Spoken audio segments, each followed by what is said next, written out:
ശബരിമലയിൽ എന്തുവിധേനയും സ്ത്രീകളെ കയറ്റണം എന്ന് വാശി പിടിച്ചിരുന്ന സർക്കാർ നിലപാടിന് അനുകൂലമാണ് വാസു. എന്നാൽ ദേവസ്വം ബോർഡ് പ്രസിഡന്റ് പത്മകുമാർ താനൊരു ഭക്തനാണ്, അതുകൊണ്ട് തന്നെ താൻ അതിനൊന്നും കൂട്ടുനിൽക്കുന്നില്ല എന്നൊരു ധാരണയാണ് മറ്റുള്ളവരുടെ മുമ്പാകെ വരുത്തിയിരുന്നത്. പക്ഷെ ഇപ്പോൾ നമുക്ക് മനസ്സിലായി ഇവരെല്ലാവരും സ്വർണ്ണക്കള്ളന്മാരാണെന്നുള്ള കാര്യങ്ങൾ വളരെ വ്യക്തമായിരിക്കുകയാണ്. അതുകൊണ്ടാണ് വാസുവും ജയിലിലാണ്, അതേപോലെ പത്മകുമാറും ജയിലിലാണ്. ഈ നാളെ കടകംപള്ളി സുരേന്ദ്രൻ ജയിലിലാകുമോ എന്ന് നമുക്ക് പറയാൻ കഴിയില്ല. അതേപോലെ തന്നെ സുധീഷ് ഉണ്ട്.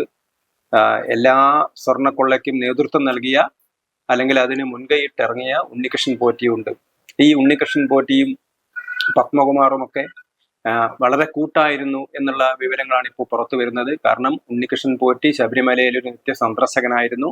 അദ്ദേഹം അവിടുത്തെ ഒരു കയ്യാളായിട്ട് നിൽക്കുകയായിരുന്നു. അദ്ദേഹത്തിന് ഔദ്യോഗികമായ യാതൊരു ചുമതലയില്ലെങ്കിൽ പോലും ദേവസ്വം ബോർഡ് പ്രസിഡന്റ് എന്ന നിലയിൽ പത്മകുമാറിന്റെ റൂമൊക്കെ ഉപയോഗിക്കാൻ അദ്ദേഹം ഇല്ലാത്ത സമയത്ത് ആ റൂമൊക്കെ ഉപയോഗിച്ചിരുന്നത് ഈ ഉണ്ണികൃഷ്ണൻ പോറ്റി ആയിരുന്നു എന്ന് നമുക്ക് മനസ്സിലായിട്ടുണ്ട്.